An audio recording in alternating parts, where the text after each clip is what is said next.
Hey guys, this is Dustin from Town Web. I wanted to give a quick overview of how you can broadcast your town board meetings to the residents.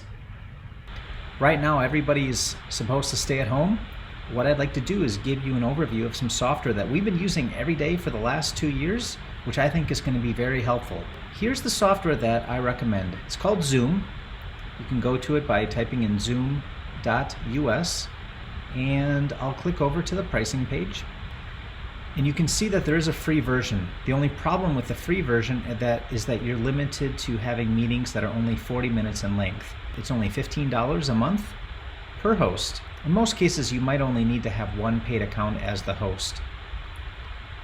The basic thing is that you can have a meeting last up to 24 hours long. I certainly hope you don't have a meeting that goes on that long. You get what's also called a custom personal meeting ID. What this is a special code that people can use for the unique ID. In many cases, this can be a phone number, which makes it easy. So if people know the phone number for the municipality, you can use that as the ID.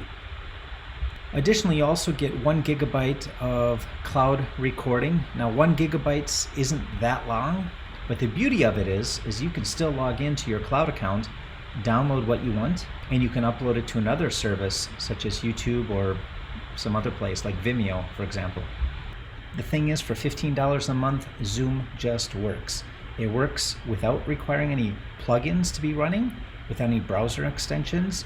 You have the ability for people to connect on any device that they have. It could be a Windows computer, Chromebook, a Macintosh, an Android phone, a tablet, iPhones and iPads and devices like that. And they also offer phone numbers that people can use to call in. So what I can do is I'm going to bring up my Zoom window here, and I can go ahead and launch a new meeting. And you can see my screen here. There's also some additional features. I'll go through it here. So we've got the mute. Basically, this allows you to select different microphones that you might be running, and you can pick and choose that, or you can also just mute yourself. There's also the ability to stop your video. If for some reason you don't want to show your video, you can stop it. And you see I have a profile picture that's already uploaded.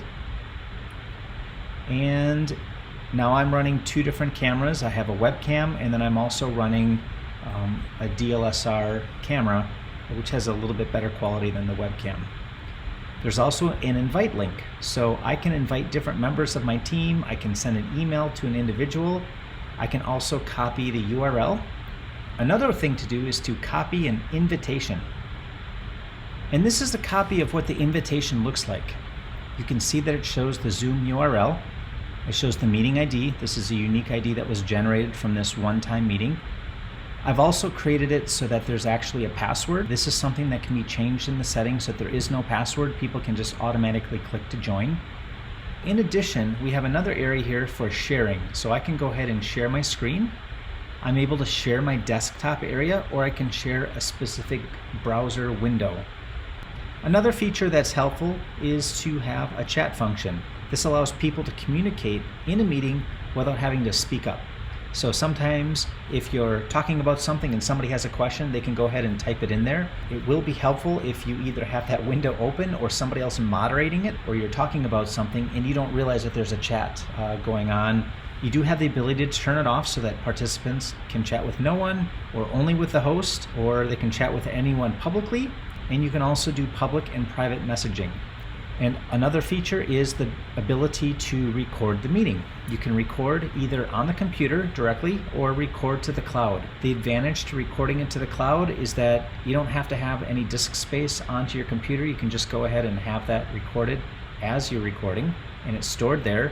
So the nice thing about having the recordings saved to the cloud is that you can actually log in to the cloud connections, and you can download those meetings and then upload them to another place, like on YouTube or on Vimeo.